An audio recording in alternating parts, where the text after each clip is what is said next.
A night in October of 2019, we have 40, 50 guys here at Souls Harbor, and what I'm going to be talking about is my son's an addict, or my son is an alcoholic, or my husband is an addict, or my daughter. We could even do it, any family member that's an addict or an alcoholic. And so I get this question all the time. I've seen over 1,300 guys since I've been here 10 plus years.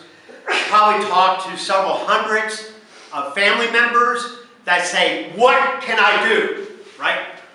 And so that's what this video is about.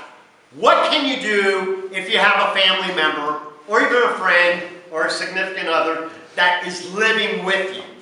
So the first thing I tell people is you need to go to Al-Anon. And Al-Anon is A-L-A-N-O-N. And this is their website. No spaces here.org. What's great about this website is that you can go and do online meetings here. In Dallas, there's several hundreds Al-Anon meetings through AA and some available in NA. So that's the first thing you're going to do if you're a family member, okay? The second thing you need to do is start assessing the family relationship, all right? Many times we have sons, and these sons could be in their 20s, they could be in their 30s. I've even heard sons that are 60 years old that are living with their parents, right? And the parents are paying for their food, their clothing, sometimes they even pay for their cell phones. And what I say to the parents is, stop. Stop. All right? And the best thing you can do is, after you go to Al-Anon, is to kick that individual out, right? And what's going to happen when you kick that addict or alcoholic out? They're going to say, I can't believe you're doing this to me, right? Or, you don't love me anymore, right? Or, I'm going to die out there, right? Because why are they saying that? They're saying that to manipulate you so that they can still be on easy street, right? They'll do anything to play on your shame, guilt, and all that, so that they don't have to change. And without change, they ain't going to change. That's a given. They don't go all of a sudden wake up one day and say, you know what? I think I'll go to A or NA. No. If they're being supported by their family for all their basic needs, why change? Right? So first thing is you stop it. You stop it. And you say, you do intervention. Intervention is basically taking a consultant or a therapist into the situation and having them decide to go to treatment, right? And we're seeing the problem with that is it's a forced march, right? And they know, so they're going to go like, they're going to be refusing. Sometimes it works, most of the time it doesn't. Intervention. That's the reality. I know there's a show called Intervention on A&E, but the reality is if I'm an addict or an alcoholic and I'm sponging off of my parents, right? I don't want those changes. And that's exactly what's happening. So what so you have that going on, and you have the addict or alcoholic trying to manipulate their family, right? And what the parent needs to say is, you know what, Jimmy, Fred, whatever it is, you know what you need to do? You need to grow up and put your big boy's pants on, right? You need to put the big boy's pants on and start acting like an adult, right? I must be fatter than what I thought, okay. But that's what you need to do. You need to put the big boy pants on, right? And tell them the gravy train ends. The gravy train ends. We call that person an enabler, right?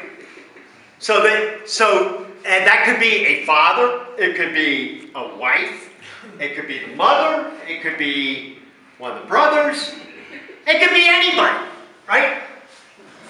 So that's enabler. Enabler. Now, you know, we have Bernie here who's our mechanic. If I said, is gas an enabler for the car, you'd say what? Yes, right? Now how about this? Here's a question. How about water? Is that an enabler for a car engine? Yes. Well, you guys, our mechanics, are saying yes. But you're right. It is, because if you don't have water in the radiator, guess what's going to happen? Your engine's going to blow. Right? Right? So what are the things that I call water enablers? Right? Water enablers are things like paying for legal costs. Right? Paying for cell phones. All these different things that you're making that addict or an alcoholic his or her life easier. Stop. Stop. Right? And give them an ultimatum. Either they go to treatment or you kick them out. That's the bottom line. And you know, I talked to one mom and she said, "Oh, my son can't live out there on the streets." Well, he made the bed. He needs to put his big boy pants on. Right? He needs to put these big boy pants on. And you know, you need to quit babying them.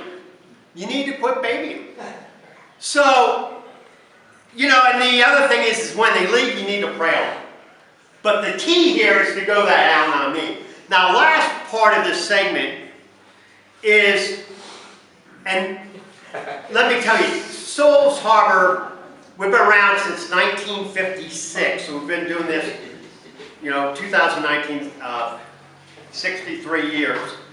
And we have a lot of experience here. The other thing we did is, you kind of like these big boy pants, I do too. Right? Now I'm making a point, and I think I'm driving home. But one of the things we do at Souls Harbor is we're members of TAP. So what is TAP? TAP is Texas Association of Addiction Professionals.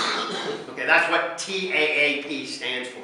And it's basically organizations for recovery centers like ourselves, treatment centers, therapists, anybody who touches an addict or an alcoholic is part of TAP. Now, they may not be, and there's some organizations that have elected not to be part of TAP. We have. So, at least once a month, they have things on different topics on recovery. And one of the topics I attended a couple years ago was the family roles in the addict and alcoholic. And so now I'm going to have to dig into my pants and get these markers. So we'll go over here. I love these pants, man. Yeah, it's hard navigating yourself around. Thank you to Jamie. You know, I'm not trying to fat shame you or anything, okay? He agreed to it, so, okay. So there's like 5 or 6 people that are part of this family dynamics. There's the addict or alcoholic, right? ADDICT. Okay, so that could be anybody. It could be, again, you know, for Souls Harbor, we don't have guys, but it could be the wife, it could be the daughter, it could be many, many different people. Then you have the enabler, right? We all know what the enabler is. That's the person that says, I'm gonna help you out. And they're praying that someday they will change. And last night, Diane Sawyer interviewed Michael Douglas and Cameron Douglas. Oh, it was a dynamite show, but kind of get it to very, very, kind of give you the cliff notes to it, is everybody knows about Michael Douglas. He's the son of Kirk Douglas, who's a famous actor. Michael Douglas is a famous actor. And he had a son named Cameron. Cameron, by the way, is 40 years old. And he was living with his stepmom and his dad. And anyway, long story short, is he was doing drugs. And he'd been doing drugs since he was 13 years old. And finally, the dad, Michael Douglas, said enough. And his life kind of spun out of control. He served 7 years in prison. He just got out like a couple years ago. All right, so Cameron Douglas, who's the son of Michael Douglas, you know, did the typical things, trying to sell drugs, blah, blah, blah, blah, blah, blah. You know, all the stuff that some of you guys have experienced, either jail time or prison time, but he actually went to prison. So he talked about in there about how he tried to manipulate his dad. And he used the love part. He said, "Dad, don't you love me anymore?" And he realized that today that was very selfish. But he asked a very powerful question at the end of the interview. He said, "Dad, did you ever give up on me? Did you always have hope?" And you know what? I think 99% of the parents would say, we always have hope. But Michael Douglas was very candid, and he says, "I didn't think you'd ever make it. I thought you would never, ever make it." And you know what? There's guys that walk through these doors, the 1,300 plus guys I've seen, there's several guys I say, they're never going to get it. They're never, ever going to get it. And you know what? I've been shocked several times, maybe 8 or 9 times, where guys actually embrace recovery. And so the thing we have to do is we have to plant the seed, all right? And that's the key, is when you have good sobriety, you want to spread the message, all right? And that's by sponsoring, it's by going to meetings and sharing, it's by doing all the litany of things that is required into the program. So anyway, back to the family roles, all right? I love these fans. Overachievers, all right? This is a role of basically, everything's okay, I'm going to try to make everything right. This is a family member that says, I'm going to try to make everything right, all right? I'm going to be the super mom, I'm going to be the super dad, I'm going to keep my job, I'm going to help this addict. So in a way, they're kind of enabling. But these people work 24/7 just so that everything's quasi-normal in the family function, all right?